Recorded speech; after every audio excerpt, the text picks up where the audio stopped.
Hello, everybody. What is up, Steelers Nation? Joey the Truth Wagner with you. NFL free agency is fast and furious, and it is not slowing down here for the black and gold.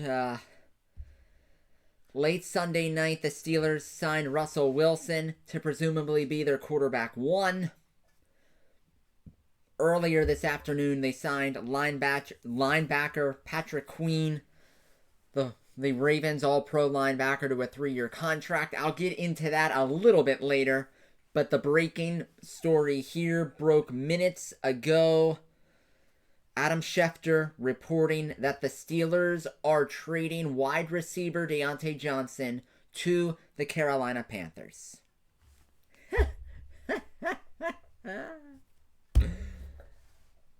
I just find it funny, everybody. I just find this hilarious. Diontae Johnson has been pouting.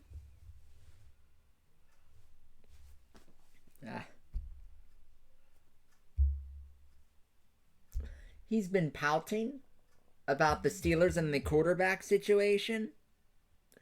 And he just got sent to football Siberia. He just got sent to David Tepper, the Carolina Panthers, and that awful organization. But anyway, Diontae Johnson is traded, everybody. This is the return. It's a very complicated trade situation. Steelers are saving $10 million in cap space in trading Diontae Johnson to Carolina. Who they are getting back is cornerback Donte Jackson. He's been in Carolina for 5 seasons. He has 14 career interceptions. He was a second-round pick of the Panthers back in 2018. 5'10", 180-pound cornerback. The man can fly. Like, he can fly. He runs a 4.32 40-yard dash. 14 picks in his NFL career. None of them last year because Carolina was so terrible. And Jackson, his cap number pretty much wipes out the savings from Diontae Johnson, as Jackson's cap hit for the Steelers is $10.5 million. So this move, they sort of take on $500,000 in cap space. Everybody, as of the moment, I'm not too sure what to think of this deal. As the official terms, Steelers sending Diontae Johnson and a 7th-round pick.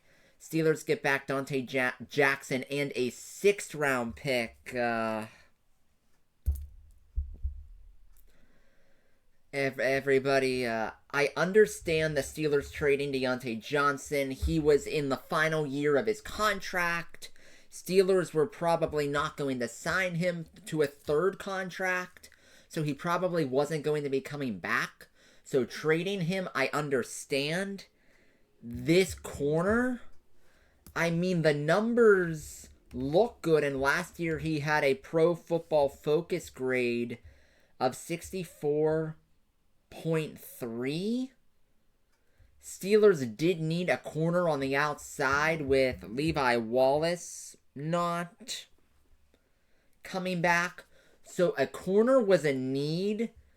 But everybody, I'm going to be honest with you about this one. I don't know enough about Donte Jackson to really give you a full grade on this trade. I'll just say that. I'll say that. I don't know enough about the player coming back to give you a full grade on this trade. What I can tell you is that I thought that a trade for Diontae Johnson was going to happen. That's what I figured it was going to happen. I did. And it has.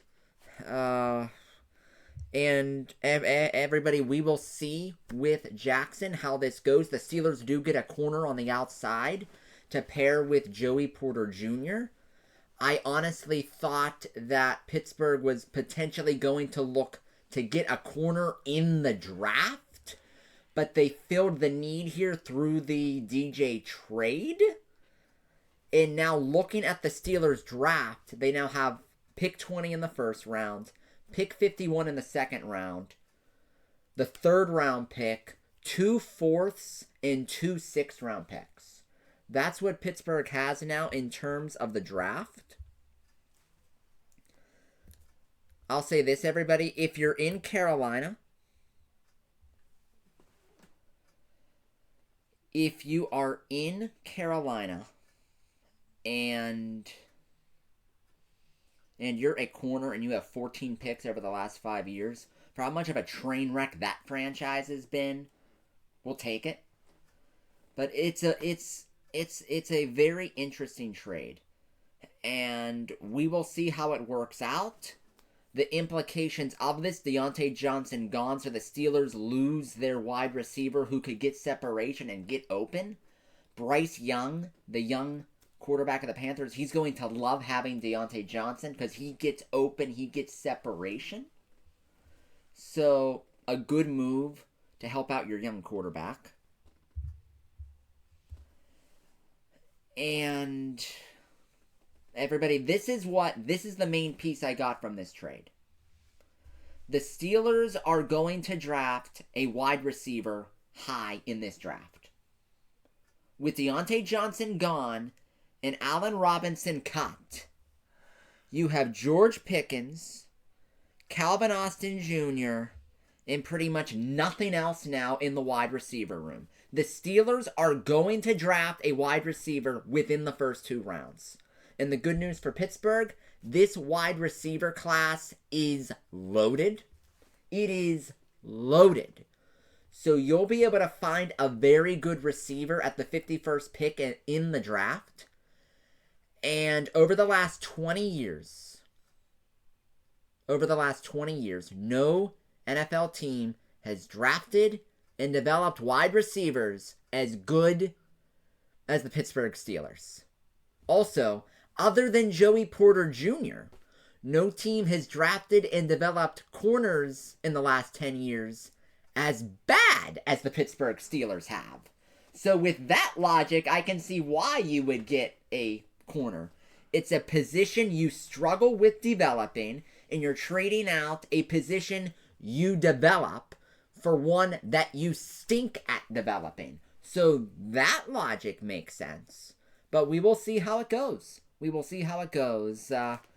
Honest to goodness, friends, when I saw Diontae Johnson traded, I got very eager when I saw Carolina because I honestly thought that the return was either going to be one of Carolina's 2 picks in the second round, 33 or pick 39, or their third round pick 65. At first, I was very eager because I thought one of those draft picks was going to be the return. And then when I saw the return of cornerback Donte Jackson, I was a bit flabbergasted. But we will see how it goes, Steelers Nation. And we'll keep you posted on everything going on here. Make sure to like the stream, sub to the channel. By the way, I love the Patrick Queen signing. Steelers have a new face at the middle of that defense. From the Truth Serum, Joey the Truth Wagner signing off. Steelers Nation, good night.